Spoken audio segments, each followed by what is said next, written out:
British soldier. All around the globe you'll find him, from Gibraltar to Hong Kong.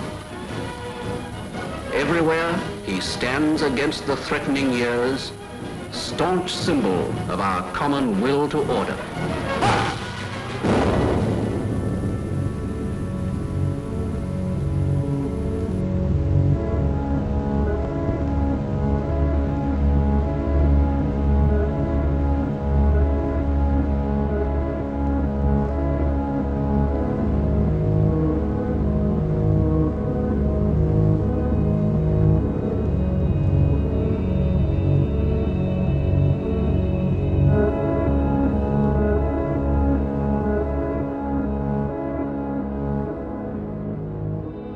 The British Empire, the largest empire the world has ever known.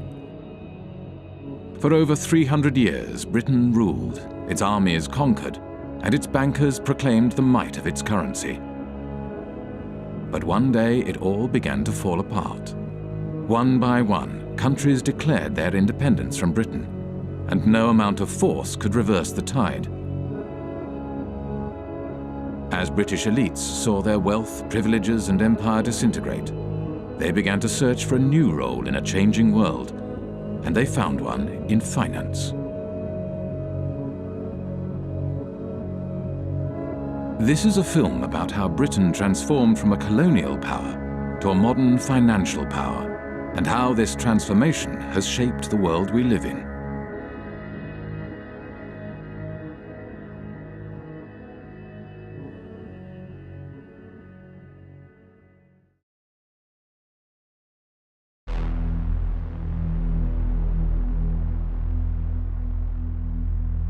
In the days of the British Empire, the City of London was the world's biggest global financial centre.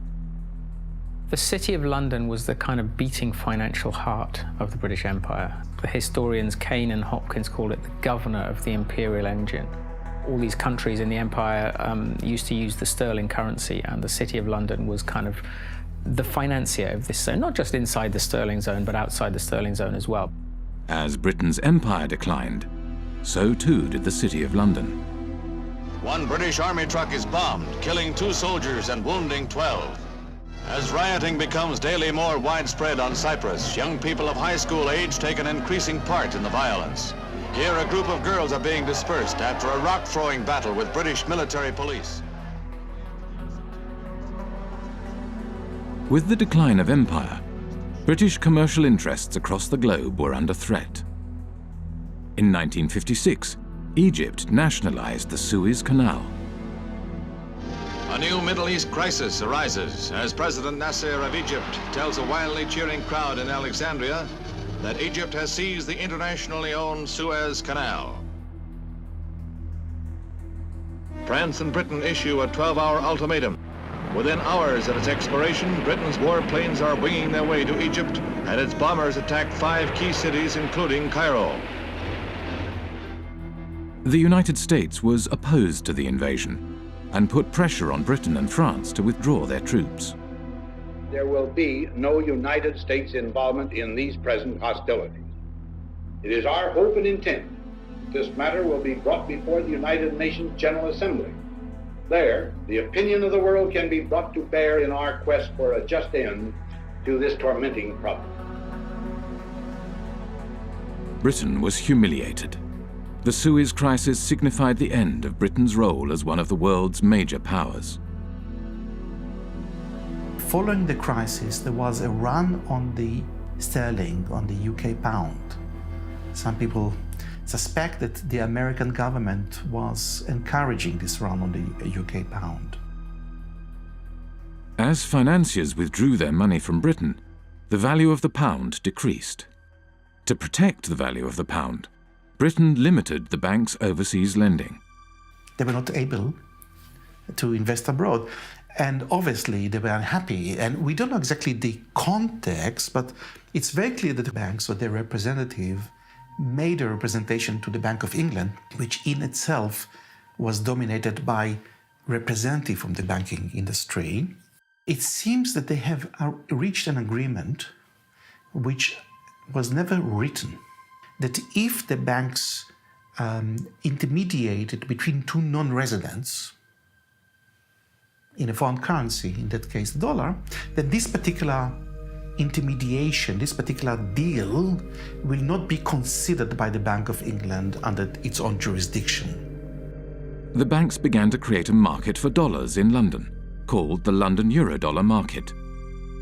To differentiate these euro market activities from their domestic banking activities, banks kept two sets of accounts. The Bank of England, the UK regulator, declared that the London euro market accounts were not in London. They were elsewhere, and therefore it had no responsibility for regulating them. It's about providing a legal space in which you pretend activity is taking place. And the importance of that is that you pretend it's not taking place in the economy where it really is taking place. So you're taking activity from the place where it's regulated and taxed and pretending that it's happening elsewhere. Now, where doesn't really matter, it's just elsewhere. When American banks realized that London offered the ability to avoid US regulations, they moved their international operations to the city.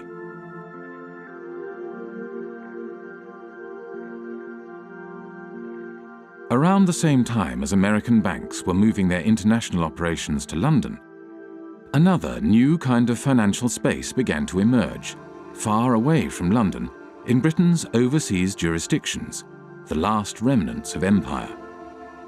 Back in the 60s, the Cayman Islands was a complete backwater. The stories go that mosquitoes were so thick in the air, sometimes they were enough to suffocate cows. That's a legend that you hear about the Cayman Islands. I don't know how true it was, but there was nothing happening there.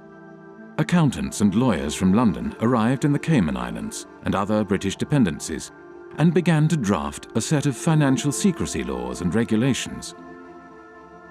Because these jurisdictions' main selling point was secrecy, they were called secrecy jurisdictions. What the Cayman Islands was doing was straightforwardly illegal activity. Drugs money was coming in huge quantities, tax evasion, whatever you wanted, you could have it. The Bank of England was observing the developments from London and noted in a report marked secret, dated 11th of April 1969, "We need to be quite sure that the possible proliferation of trust companies, banks, etc., which in most cases would be no more than brass plates manipulating assets outside the islands, does not get out of hand. There is, of course, no objection to their providing bolt holes for non-residents, but we need to be sure that in so doing, opportunities are not created for the transfer of UK capital to the non-sterling area outside UK rules." These small territories, the last remnants of the British Empire, which are still overseas territories today, they are still the last remnants of the British Empire. There are 14 of these overseas territories. 7 of them are bona fide tax havens, including the Cayman Islands, Bermuda, the British Virgin Islands. Some of the biggest tax havens in the world today are still British. With access to large amounts of offshore money, the euro market grew rapidly. By 1980, it had reached $500 billion. By 1988, $4.8 trillion. And by 1997, nearly 90% of all international loans were made through this market. The British Empire had sunk, leaving hardly a trace behind. But the City of London adapted and survived.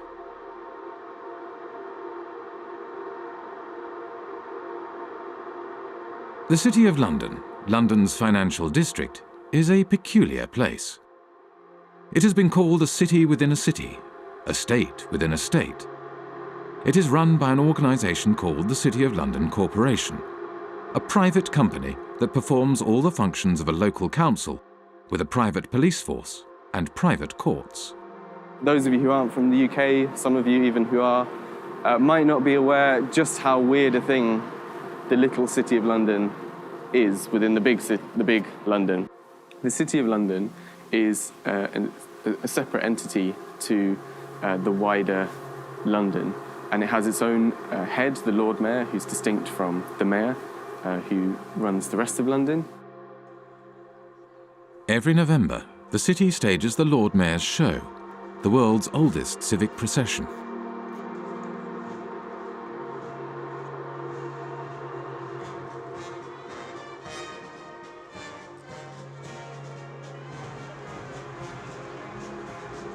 The City of London has long had this curious legal status because back in 1066, when William the Conqueror came over, the city was one of the only portions of England that he failed to conquer, and he struck a deal with the city in 1067 that allowed them to continue functioning.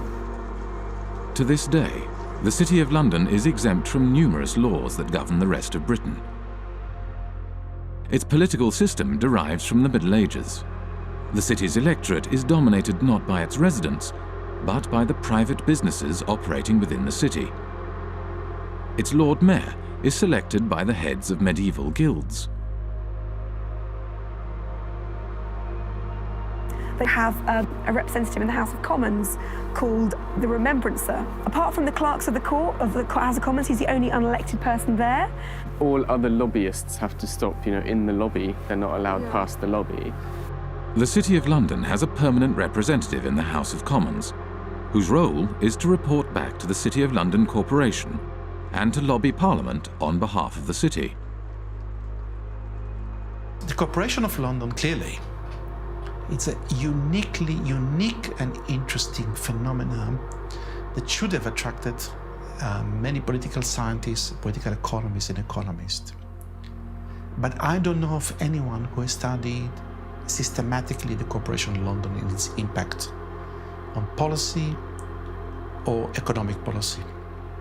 So we can only surmise.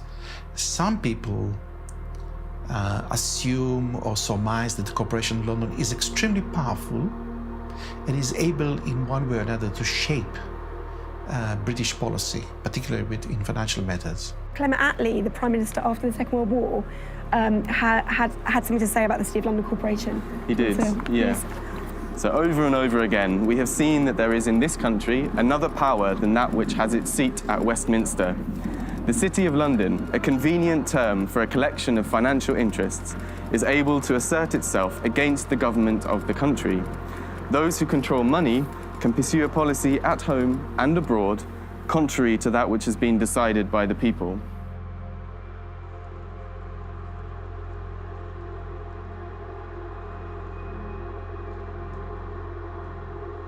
At the heart of the City of London stands the Bank of England. The Bank of England is not just a central bank, it is also a financial regulator. At the demise of empire, the Bank of England used this regulatory authority to help attract the world's banks to London. In 1972, the Bank of England issued a license to the Bank of Credit and Commerce International, which set up its head office in London. Within 10 years, BCCI grew into the 7th largest bank in the world. 10 years later, BCCI was bankrupt. The deputy director of the CIA, Richard Kerr, said late today that the CIA did use BCCI to support CIA activities overseas. But BCCI had not just collaborated with the world's intelligence services. It had also engaged in extensive financial fraud, money laundering, and terrorist financing. BCCI constituted international global crime of a level that boggles the mind. BCCI was financing terrorism. The Bank of England knew it, says the report, but instead of supervising it properly, it tried to prevent the bank's collapse.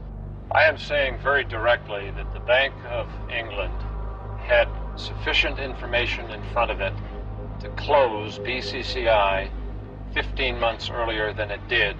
Millions of depositors were hurt in that process. Numerous whistleblowers from BCCI had contacted the Bank of England, yet the Bank of England did nothing. The Bank of England had plenty of time to intervene and investigate, but it did not do so because the tradition at that time, which still survives, is that, well, actually, you have to just kind of send hints and talk over lunch tables with the chaps regulating other chaps, and all would be well. Robin Lee Pemberton, the governor of the Bank of England at the time of the collapse of BCCI, commented, "The present system of supervision has served the community well. If we closed down a bank every time we found an incidence of fraud, you would have rather fewer banks than we do at the moment." London was a place for banks to engage in business that was not allowed elsewhere, where senior bankers did not have to worry about the consequences of their actions. This is one of the reasons why today there are more banks in London than in any other financial centre. In Britain, nobody goes to jail. No bankers go to jail. They generally don't. They are a protected species. And that is part of the offshore business model of the UK, is to say, we will protect you, we will bring your money here, we will look after you. We're not going to put you in prison, we'll let you do what you want.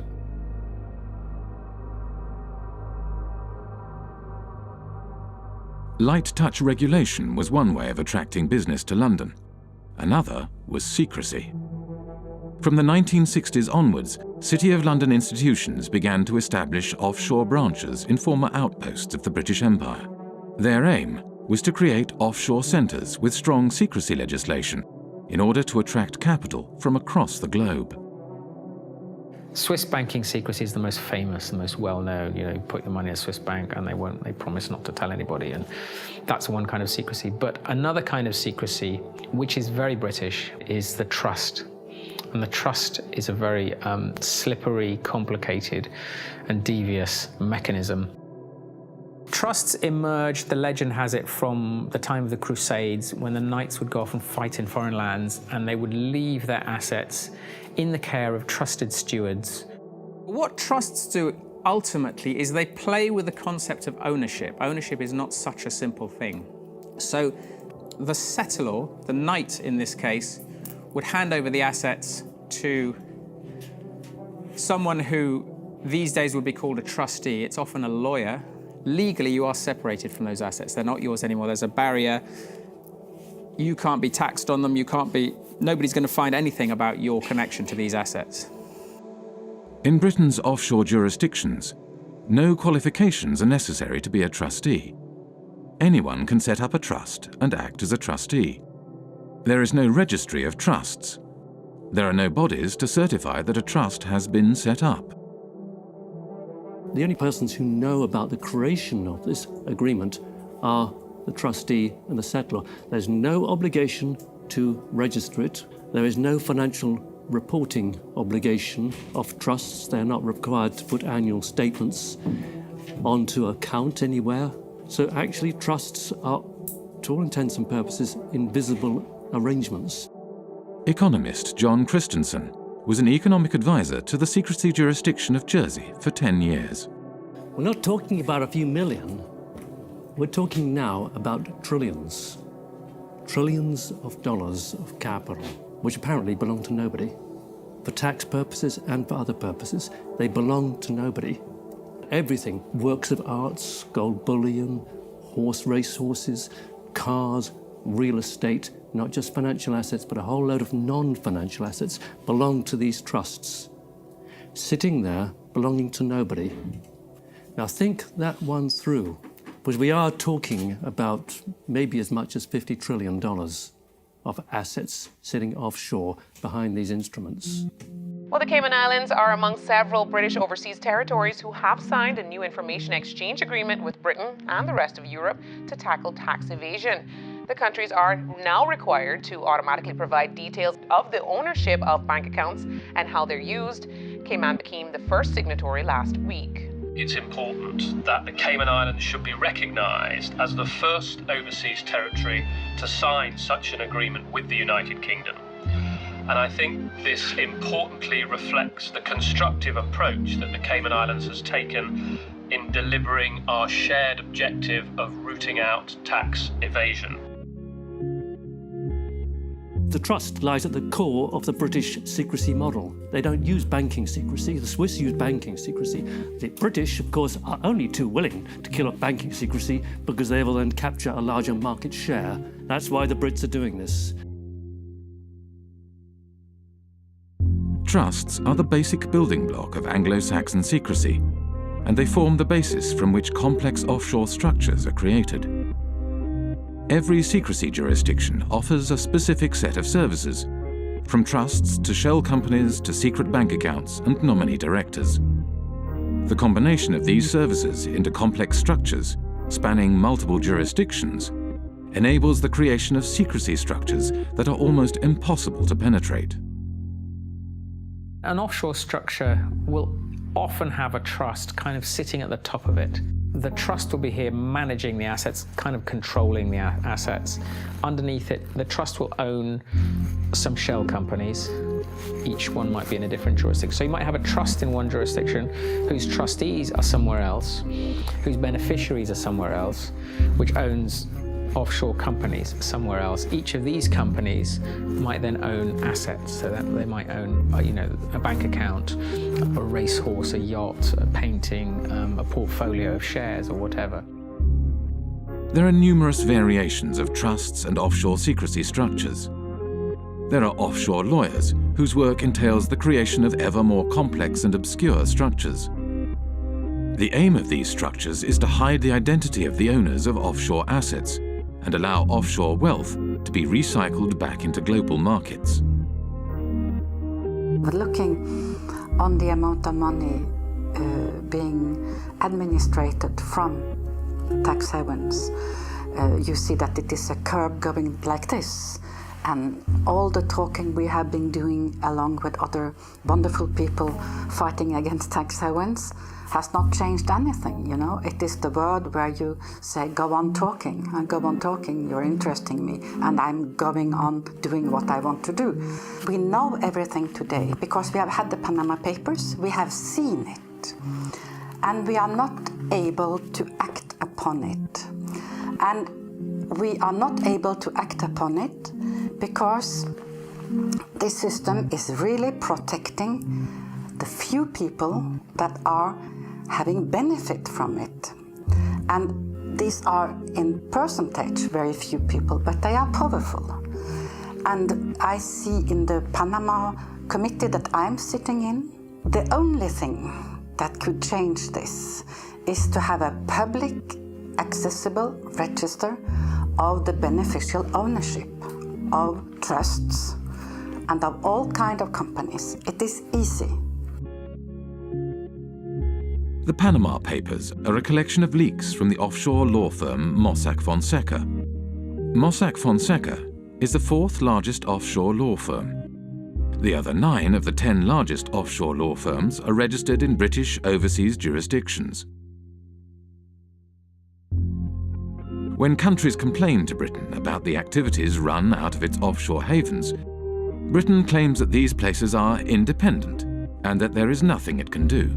I've heard time and time again from officials in Berlin and in Paris and in Washington and in other countries that they've been told by the British government that, yes, they're well aware of what's going on in Jersey and they think it's very unfortunate, but they don't have the powers to intervene. Well, that's a straightforward lie. They do have the powers to intervene. They just choose not to. Britain plays this kind of game of pretending, when it suits them, to pretend that these places are independent. At the end of the day, Britain appoints the governor, appoints lots of senior people in these places. They're responsible for foreign relations and defence, and also they can veto their legislation as well. So Britain has a massive degree of control. Basically, it is controlling these places, allowing them a little bit of political space. During his time as economic advisor to Jersey, John Christensen frequently travelled to London for talks with various British government departments. As economic advisor, I had a lot of contact with different departments. Traditionally, UK governments have tried not to interfere in the domestic affairs of places like Jersey, so it happens in a more subtle sort of way. You kind of go and talk to someone, either at the Home Office or the Treasury, and they'd say, well, we're not actually particularly keen on this piece of legislation. It might be a good idea if you didn't go down that route. And over a cup of tea, that's quite a strong signal. That's a signal, go back to the island and say, they don't want you to do this. The British government prefers not to interfere overtly. Instead, it communicates its desires through informal discussions. There is no paper trail or official statement, discussions take place behind closed doors. The relationship that these places have with London is very much about the British establishment and people understanding each other. I mean, anybody who is British or knows British people knows that communication between us is often very subtle, and you have to kind of know the codes when people say stuff. I mean, a lot of irony involved and a lot of kind of codified language, the British establishment, that people kind of understand how it works. And I think that is very much the case with the British relationship with the tax havens. I think there's a lot of understanding of what we can and can't do without anyone having to actually spell it out. By keeping its power hidden, Britain is able to claim that these jurisdictions are politically autonomous. Independence for Cayman is not on government's agenda. That's the message being sent to the UN Special Committee on Decolonization. Attorney Steve McPhail will be representing government at the UN meeting. The committee was set up to help colonies around the world on the road to independence. But Mr. McPhail says he'll be making it clear that Cayman is not ready for that transition. And that message is that the Premier, his cabinet, his party has no mandate from the people of the Cayman Islands to seek independence. That is the message that I will be carrying. When the Bahamas declared independence from Britain in 1967, the offshore bankers relocated to the Cayman Islands and continued their business from there. It was the British connection that reassured bankers and their clients that their money was safe. This British bedrock, that is what has allowed these places to become so trusted by the financial services industry and offshore finance and all these people. In reality, much of the wealth administered in Britain's offshore havens is controlled from London. The City of London, by and large, likes to do its really dirty work outside London. There might, heaven forbid, be a regulator who actually takes the job seriously and starts to prosecute them for fraud in London. So better to do the frauds offshore in Gibraltar or Jersey, where there's much less risk that a serious prosecution will ever happen. Deals are often discussed and concluded in London, but then registered offshore for tax, transparency, and regulatory purposes. What they allow the city to do is to get involved in dirty business, but then when the scandal hits, to say, well, they're kind of independent, there's nothing we can do about those places, that's not us, that's tax haven activity, and we're the city, you know, we're not involved in that kind of stuff. So it's an incredibly kind of convenient relationship.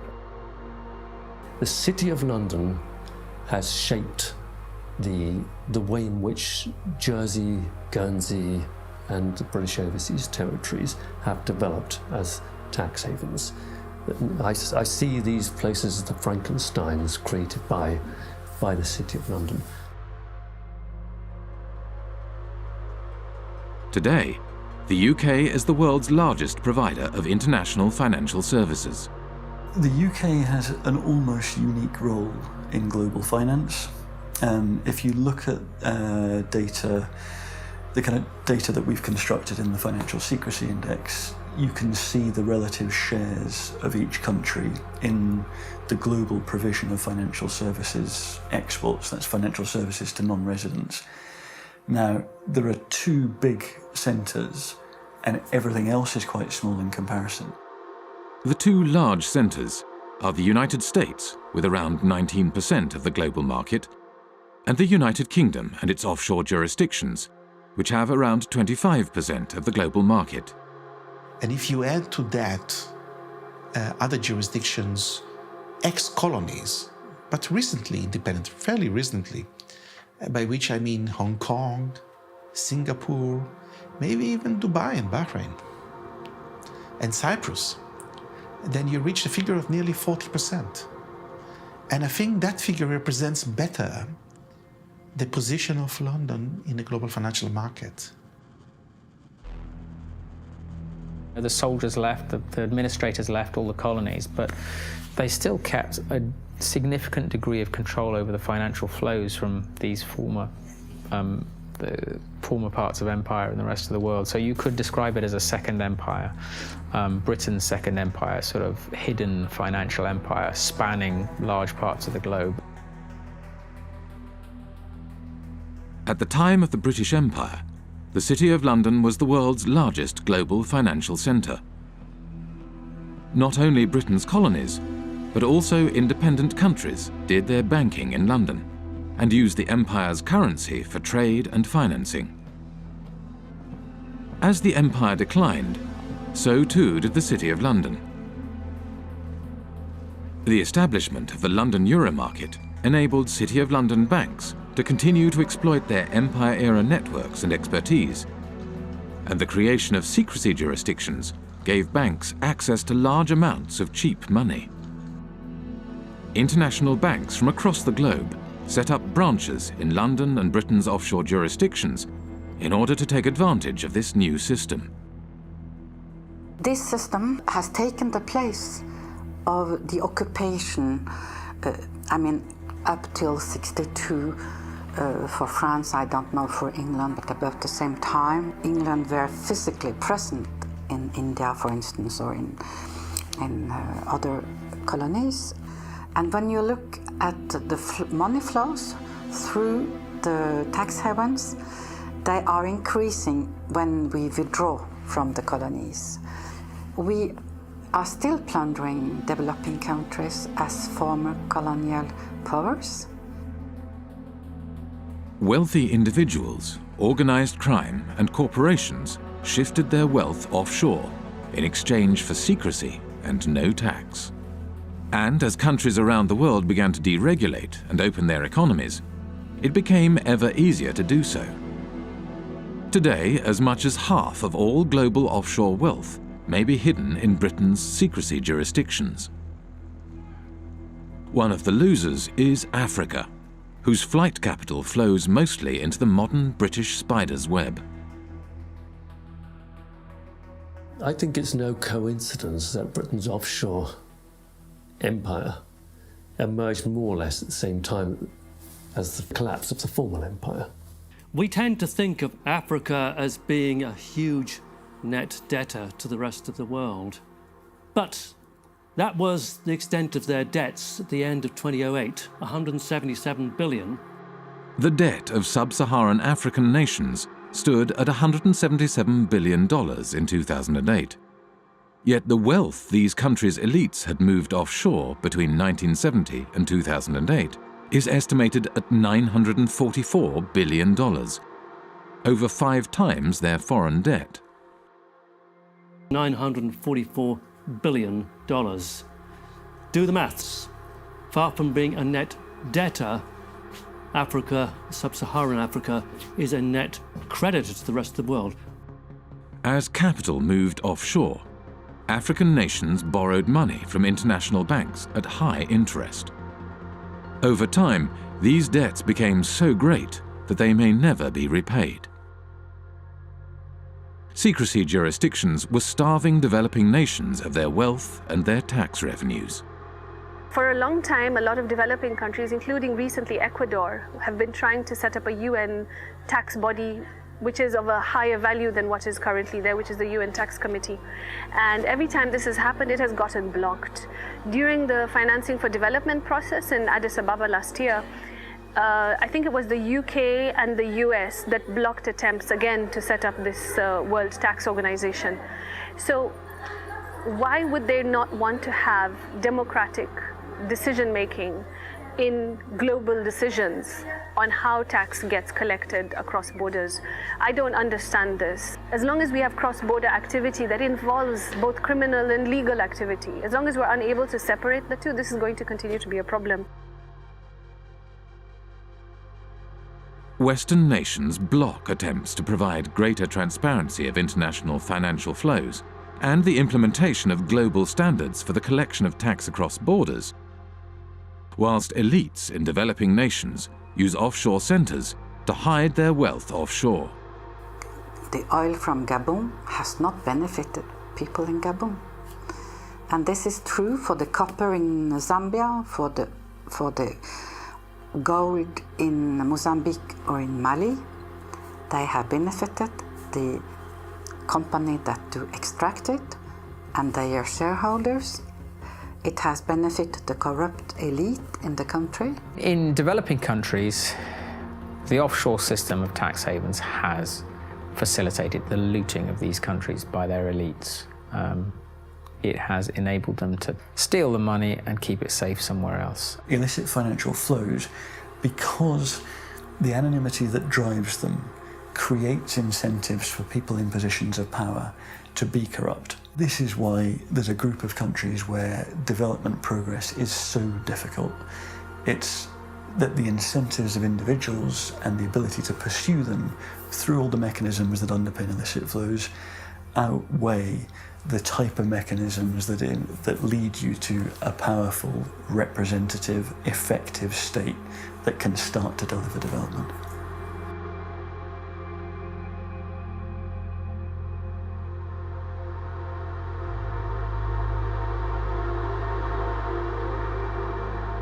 Worldwide, developing countries lose over $1 trillion every year in capital flight and tax evasion.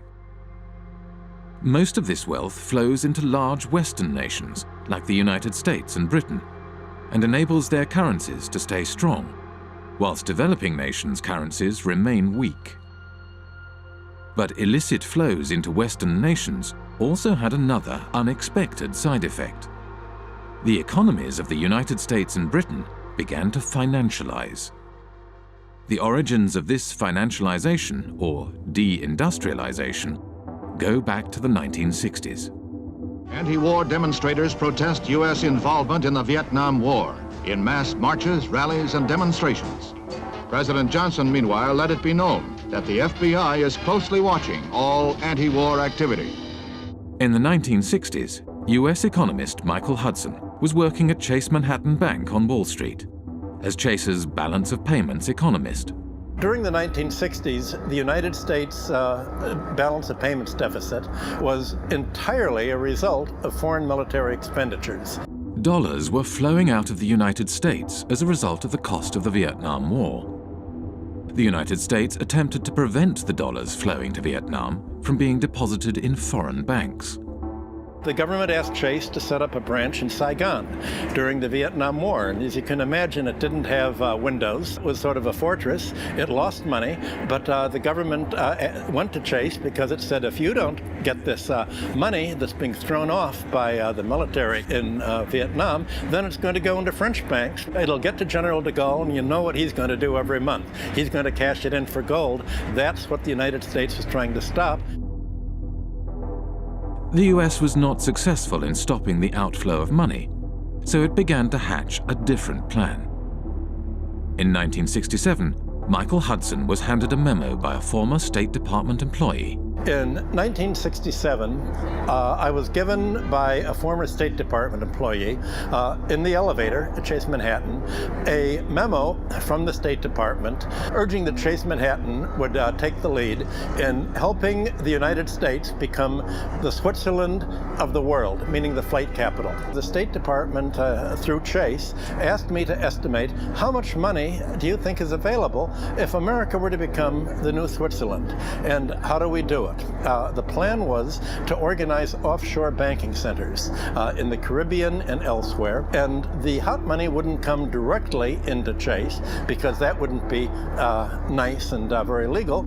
What happened was that the Latin American criminals, other criminals, drug dealers, all sorts of organized crime, would put their money in the offshore Caribbean banks, and these offshore banks would then deposit the inflow in the head office.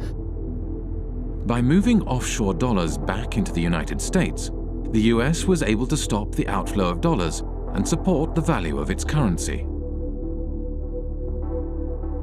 Every country looks to its foreign exchange rate. And the foreign exchange rate is not only imports and exports, it's capital movements. And if you look at the International Monetary Fund's monthly international financial statistics, you have sort of a steady balance of trade, a steady immigrants' remittances. What goes up and down are called errors and omissions. What the United Nations and the IMF call errors and omissions are flight capital. It's the reason that it's omitted is they don't like to really look at this. In the 1930s, Roy Ovid Hall, economist for the U.S. Commerce Department, wanted to include criminal movements in the balance of payment statistics. And Congress got very upset. I was told in Washington the argument was, we're a Christian country. We don't want to report crime. It's just, don't look at it. And they forbid him to include criminal money in the balance of payments. I guess now you call it errors and omissions. You don't call it criminal inflow and outflow. In the 1960s and 70s, Britain was faced with a similar dilemma as the United States. Money was flowing out, and this decreased the value of the pound. Britain realized that it, too, could support the value of its currency by opening its domestic markets to the trillions of dollars passing through its offshore havens. But just as in the United States, this had an unexpected side effect. The British banks today, just as in the 19th century, don't put their money into British manufacturing. They put their money into real estate speculation, into financial speculation, foreign currency trade. So the financialization of London has helped deindustrialize the country because it's enabled sterling to be supported by this huge inflow of hot money, this inflow of drug dealing money and criminal money and tax evasion money all over the world that is going to London instead of going to Switzerland, Liechtenstein, or the Caribbean.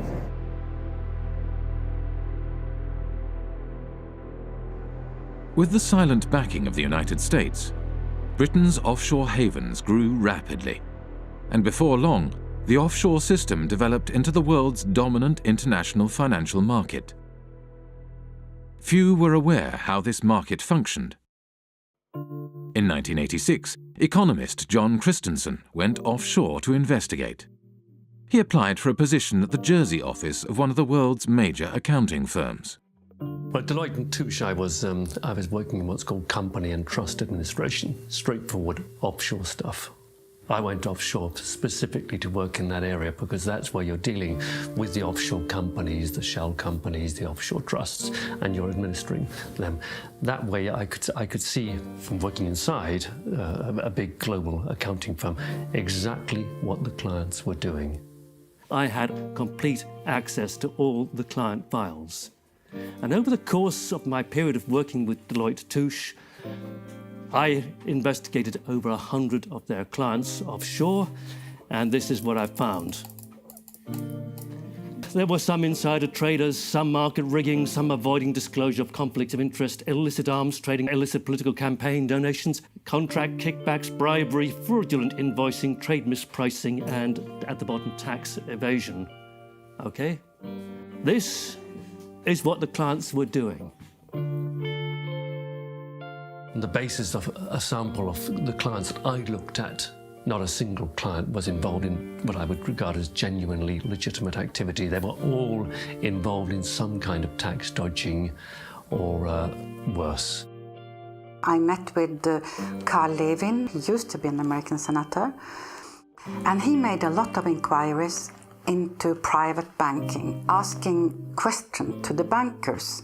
What do you think the percentage is among your clients that are using these companies for legitimate purposes? And the answer was, I believe that 99.9% of my clients are using these companies for illicit purposes. This is a reality. This is American bankers telling what they are doing. And it's exactly the same thing with UK bankers helping their clients to have accounts in Panama or in Bermuda or in Cayman Islands. Secrecy jurisdictions are heavily used for fraudulent and grey area financial activities, areas where secrecy is not just desirable, but a necessity. Legitimate financial activity has no need for the secrecy offshore havens provide, nor a desire to pay the high fees offshore banks and law firms charge. Today, close to half of the world's secrecy jurisdictions are British dependencies. In public, these jurisdictions claim they are transparent and their financial services sectors are engaged in legitimate financial activities.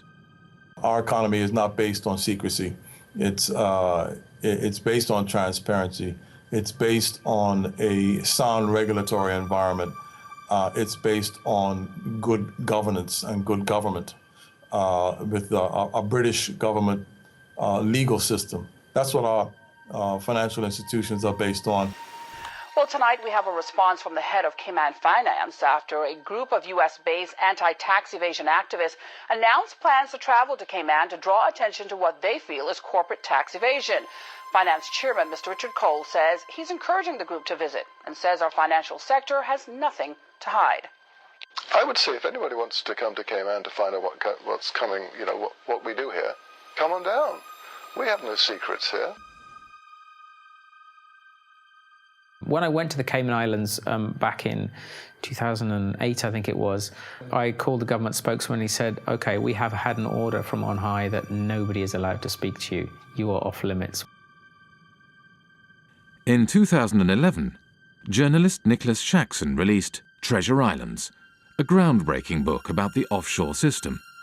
The author of a series of international media reports says he would welcome a debate with Cayman Finance Chair Tony Travers.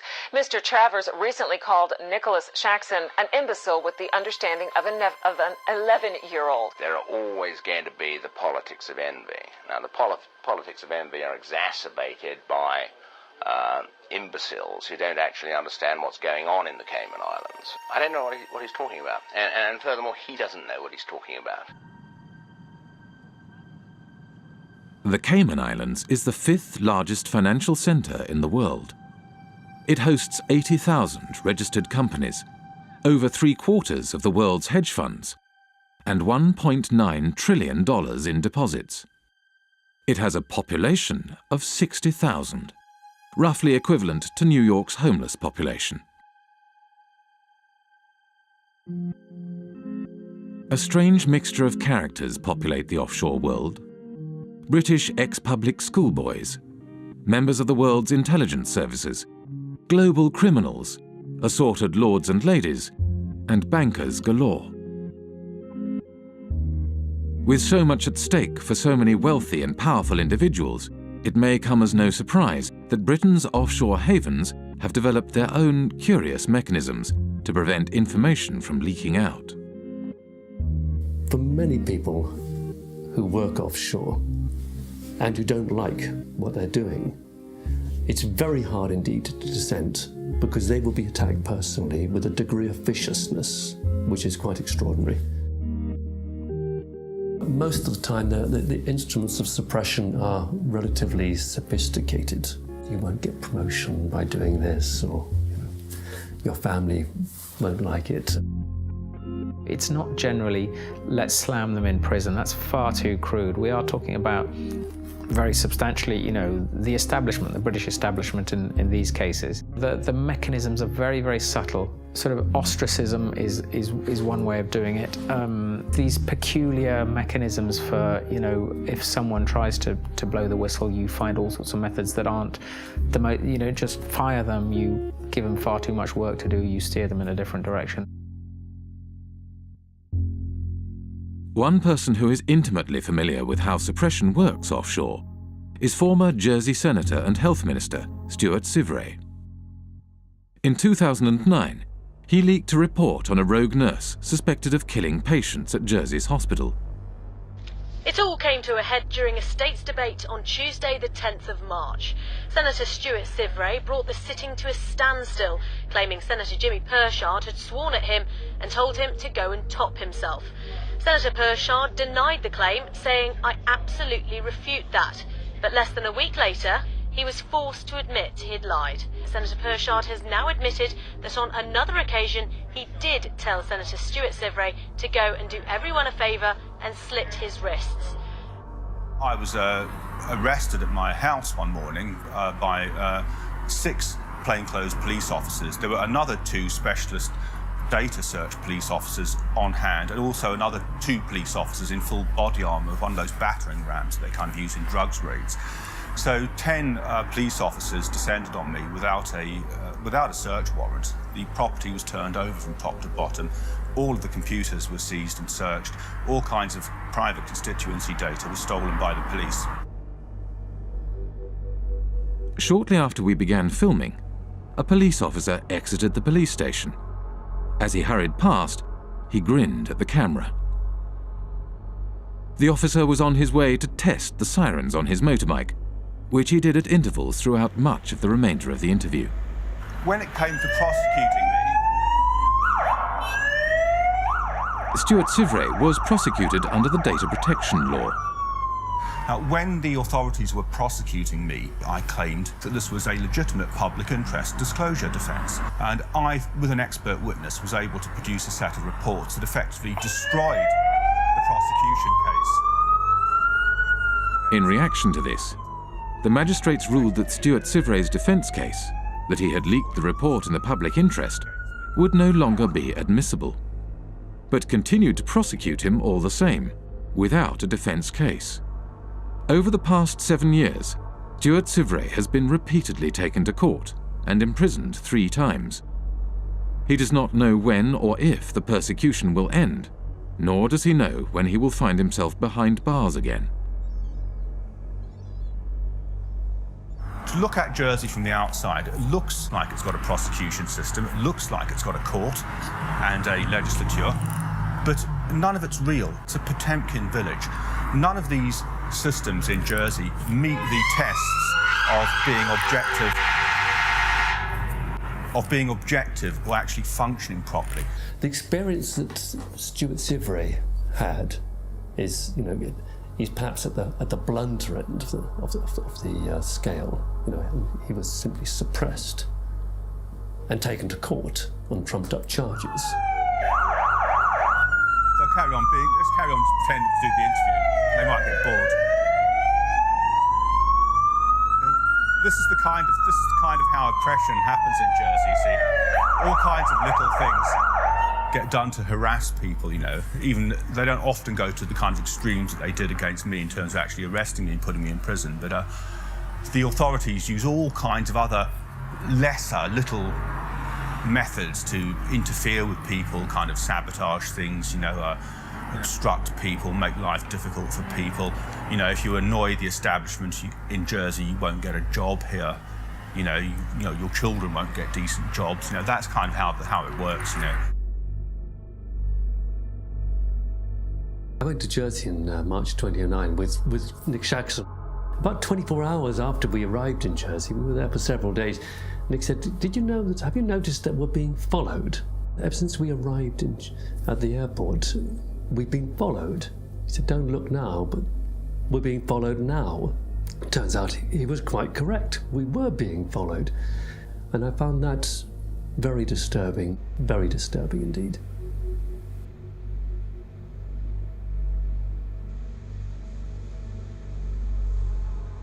They have a saying in Jersey, if you don't like it here, there's always a boat in the morning. Jersey Finance promotional literature states, Jersey represents an extension of the City of London. It's where the City of London chooses to do many of the activities which they couldn't do in London itself. We're here just to talk about this one company called Appleby. I'll just read what they say on their website. Members of the firm, Appleby, have gone on not only to political office, but also in a number of centres, Bermuda, Jersey, the Isle of Man and the Cayman Islands, to senior judicial office. So essentially, they're boasting of the fact that their staff and their partners have a real interchange between the people that are in power in these offshore financial centres. The same lawyers and accountants who set up and administer offshore trusts also occupy senior political positions. In Britain's offshore world, Most politicians are in business. They lobby for business and promote business interests. They draft, refine, and pass legislation. Politicians sit on the boards of the companies they are supposed to regulate. There is no place for dirty money in Britain. Indeed, there should be no place for dirty money anywhere.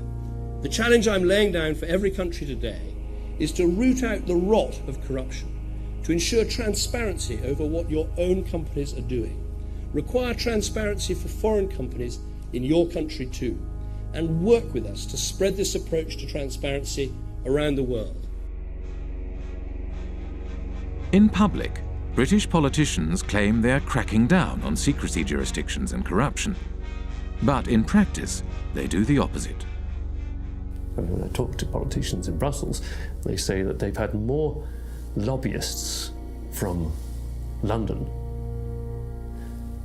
and including politicians, come to them to protect the City of London's interests than they've had from every other European member state combined, which gives you some idea of the extent to which British politicians see themselves as essentially lobbyists for the City of London. We begin with our big story. Cayman's efforts to ensure transparency in its financial services sector is being recognised by the international community. Earlier this week, the UK's Prime Minister David Cameron told Parliament that the tax haven label placed on its crown dependencies and overseas territories is unfair. Many British politicians have personal and business ties with the City of London and British secrecy jurisdictions. Former British Prime Minister David Cameron's father, Ian Cameron, was an expert in offshore funds and was involved in offshore trusts from the 1980s onwards. At this courthouse behind me here in St Helier, we found this. It's a document called a grant of probate, and it's attached to the English will of none other than Ian Cameron, David Cameron's father. Say hello to Mum and Dad. Hi, Bar, how are you? Good to see you. Ian Cameron was certainly a wealthy man. In 2009, his personal fortune was estimated by researchers for the Sunday Times Rich List at £10 million. Yet when Ian Cameron died in 2010, his estate was much smaller than might be expected, just £2.7 million. In many cases, it's the politicians and their cronies and their families and so on, and the business people who sponsor the political parties, who are using these offshore services themselves. So they've got no personal interest in closing it down. If they wanted to close it down, they could do it tomorrow. The fact of the matter is they don't want to do it because they themselves are complicit with the process. If you come from the same kind of background, you know the right people, then all the kind of legal niceties will often fall away. You can get away with doing all sorts of things that they wouldn't just let any old person, you know, if you came knocking on the door saying, can you set up an offshore company to do this, they'd tell you to get lost. But if you're part of the networks, you can do these kinds of things. So that's a very important part of the whole system. Upper class British public school kind of establishment that has been there since, you know, for centuries.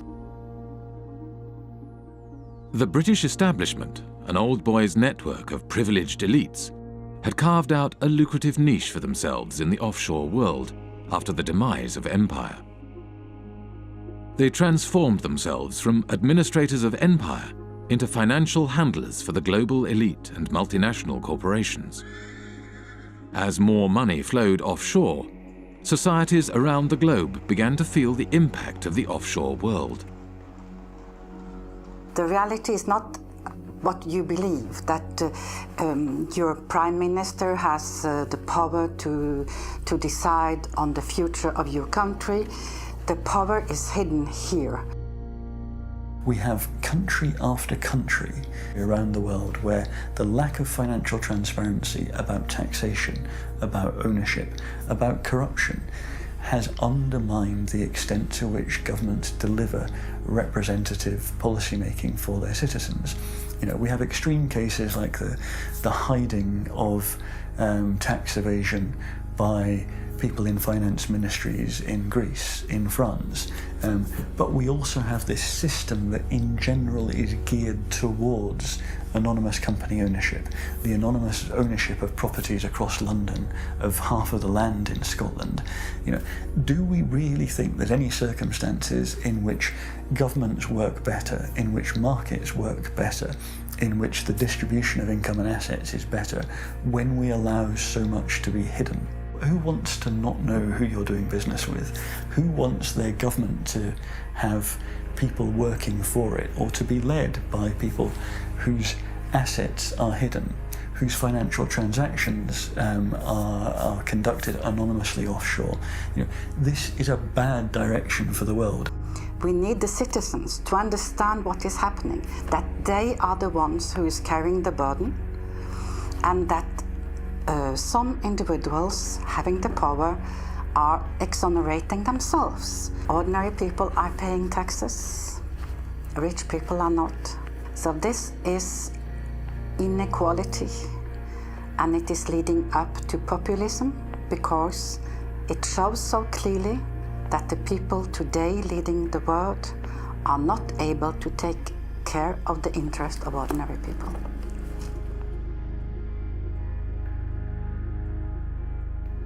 Back in the 60s and 70s, you know, tax evasion or pushing back against taxation, it was kind of seen as anti-establishment. So, you know, the Rolling Stones and Phil Collins, all these people kind of going offshore, going away.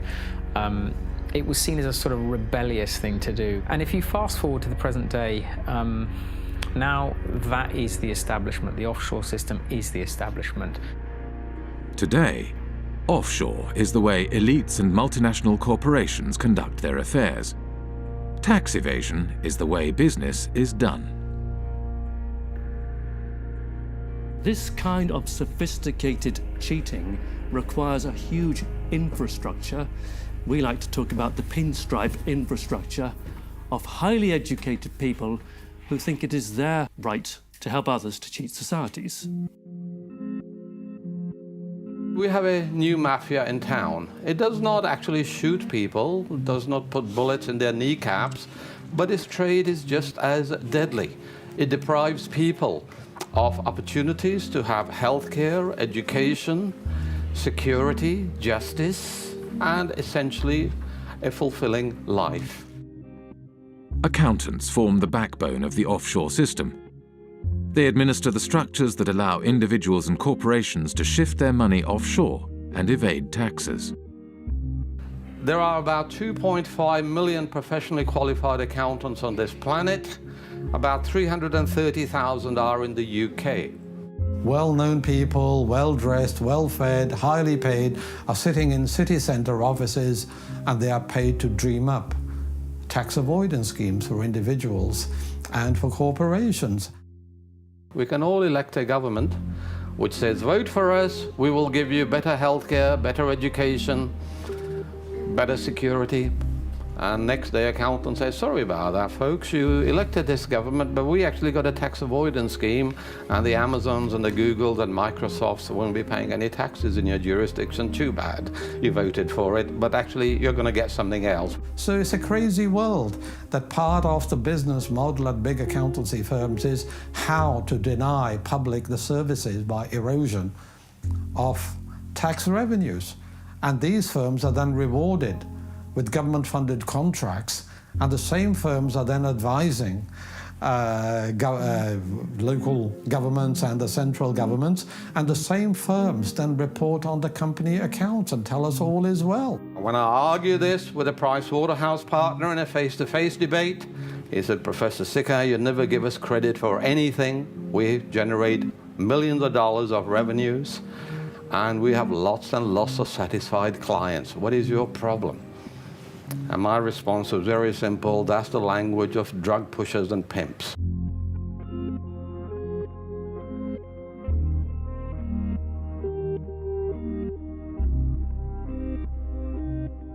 In Britain, a new breed of civil servant was rising to the top. One such civil servant was Dave Hartnett, who rose to the top of HMRC, the UK tax authority. Dave Hartnett had a new way of collecting tax. Deals would be negotiated on an individual basis, behind closed doors. In the case of the largest clients, Dave Hartnett frequently led the negotiations himself. British Telecom was one of the first companies through the programme and received a refund of over £1 billion. BT's chief executive, Ben Verweyen, wrote, "Earnings per share up 14%, and nice to know that we have a £1 billion credit from the taxman." Dave Hartnett claimed this approach was more efficient. Litigation in the courts is really phenomenally expensive in this day and age all over the world, and I think is to be avoided where possible. And the art is to persuade people to pay by strength of argument and the like.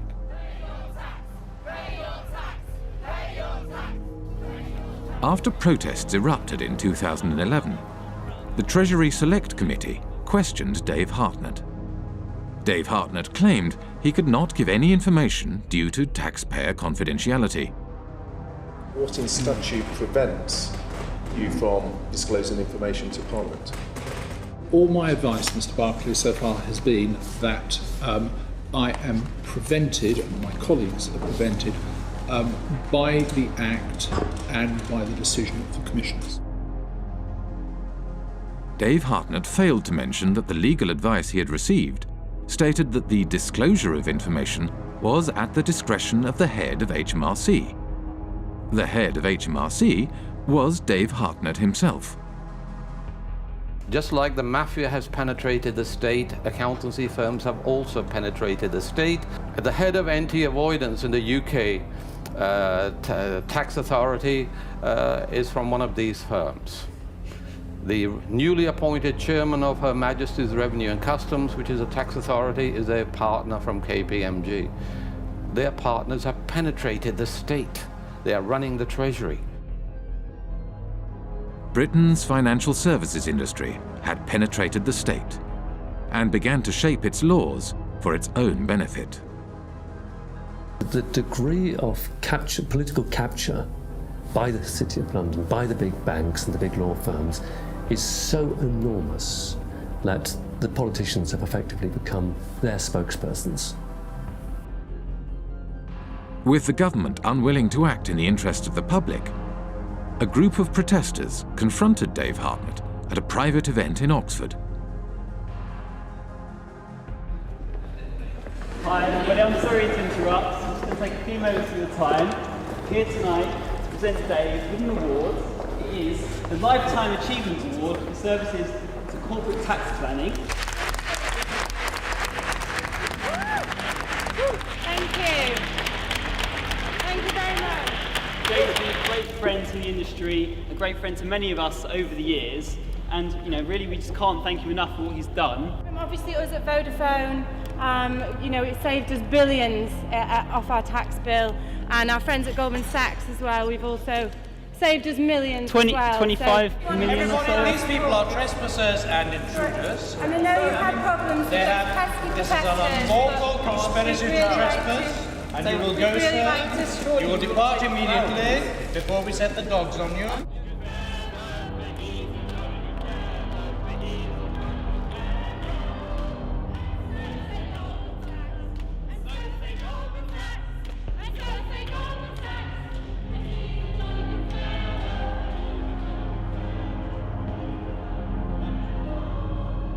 Go. You're trespassing. So sorry. Please you are trespassing, scum. Go.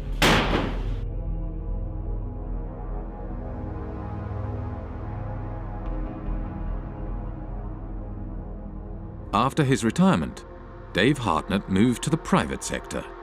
One of his positions was at accountancy firm Deloitte, where he advises foreign governments on corporate taxation.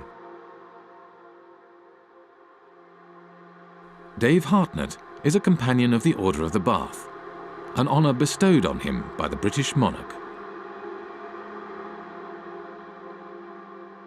We have former ministers acting as advisors to accountancy firms. Accountancy firms provide jobs and consultancies for potential ministers. To my mind, really, it's an indication of corrupt structures. People are buying and selling influences.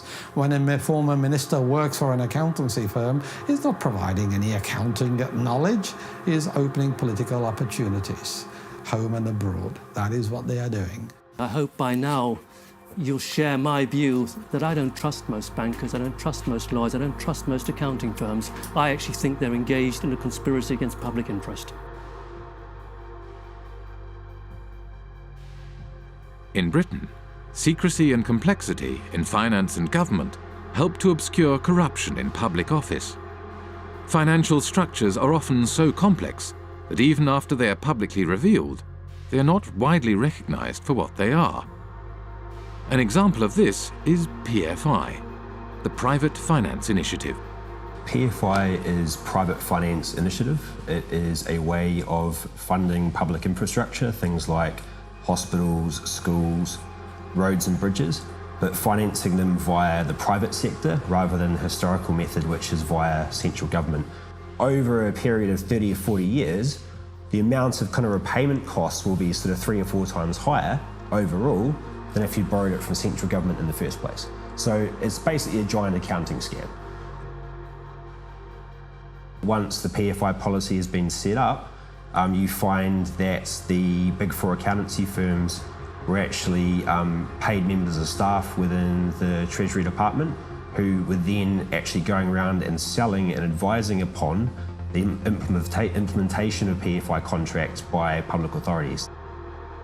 Effectively saying, come to us and we will show you how to derive the most benefit from it. In other words, how to perhaps exploit the legislation. Even the offices of the state tax authority are now owned offshore. HMRC, which is the tax collector here in the UK, their offices are owned in Bermuda by a company called Mapley Steps. It's quite incredible. The company that owns the PFI contract to run HMRC's head office borrowed money from offshore investors at 15% interest. Because the interest was so high, the company was losing money. Therefore, it did not pay tax. In 2011, HMRC could not prove that any PFI company was paying any tax in the UK. I think we need to have a serious conversation about the role of government in this whole debacle and how much our government has been penetrated by big banks and accountancy firms and ultimately in whose interest it operates.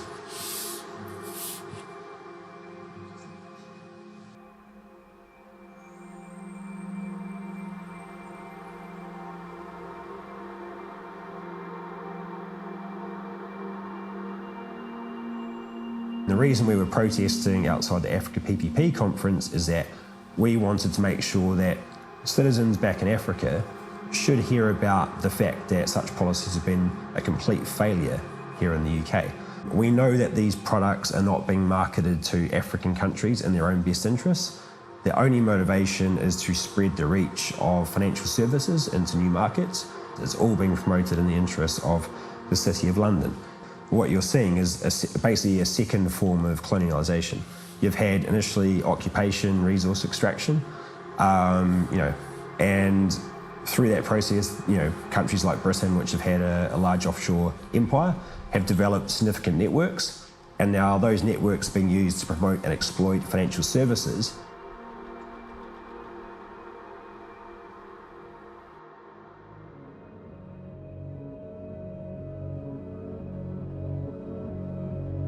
The City of London was the beating financial heart of the British Empire.